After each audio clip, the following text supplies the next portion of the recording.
Создание систем вооружения будущего сегодня обсуждали на совещании у президента. На встрече Владимира Путина с генералами и конструкторами речь шла о том, как обеспечить стратегический баланс сил, гарантирующий безопасность в мире.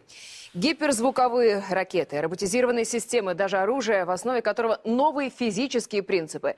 Все это способно дать армии российская оборонка. Это совещание стало своего рода точкой в целой серии встреч с представителями командования и ОПК. Тему продолжит Павел Краснов. Эту неделю президент России посвятил вопросам обороны. Каждый день в Сочи он встречался с военными, оружейными конструкторами, членами правительства, обсуждая состояние дел в армии, ее готовность к отражению угроз и реализацию гособоронзаказа. Сегодняшняя встреча стала последней из этого цикла оборонных совещаний. Заключительную беседу решили посвятить перспективам российской армии. Речь шла о будущем вооруженных сил и военной техники, которая придет на смену образцам, стоящим на вооружении сегодня. Военное дело всегда было той областью, где использовались передовые достижения науки и техники. И сегодня, в 21 веке, для укрепления военного потенциала ведущие страны мира активно применяют при разработке вооружений самые современные технологии, самые современные достижения науки. Лазеры, гиперзвук, робототехника.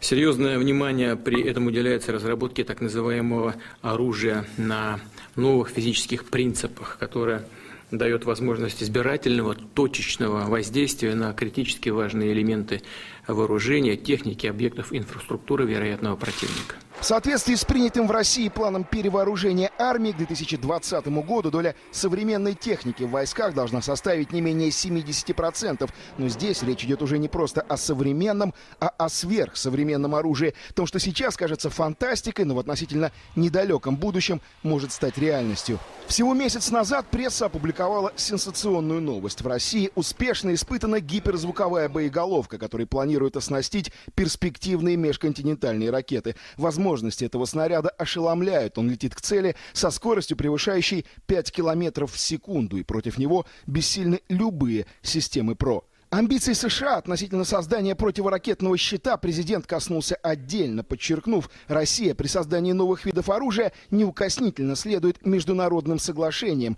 А проект системы ПРО как раз перечеркнул прежние договоренности. Тем самым американская сторона попыталась разрушить сложившийся за десятилетия баланс сил и получить военное преимущество. Мы будем и впредь делать все необходимое, чтобы обеспечить стратегический баланс сил. Попытки его изменить, сломать считаем крайне опасными.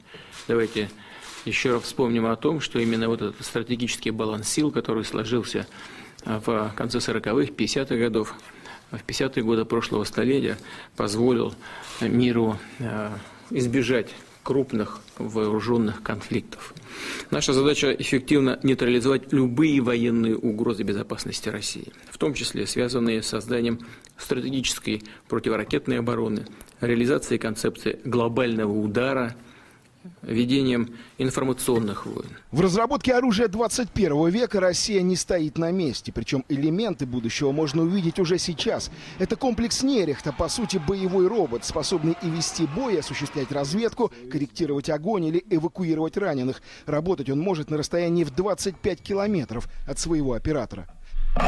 И это далеко не единственный пример того, что управлять боевой машиной теперь можно и дистанционно. Этот дрон лишь экспериментальная модель, но уже сейчас он может управляться силой мысли. Оператор дает ему команды с помощью нейродатчиков. Возможно, именно так будут действовать самолеты будущего. А этот робот, прозванный «Аватаром», повторяет все движения оператора. Такая машина может заменить человека на поле боя и не только. Везде, где работа связана с риском для жизни.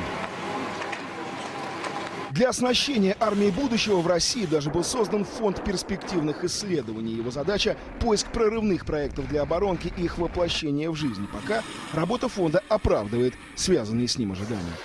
Павел Краснов, Владимир Бокарев, Олег Колчков, Валерий Хузмеев и Владимир Черных. Первый канал. Сочи.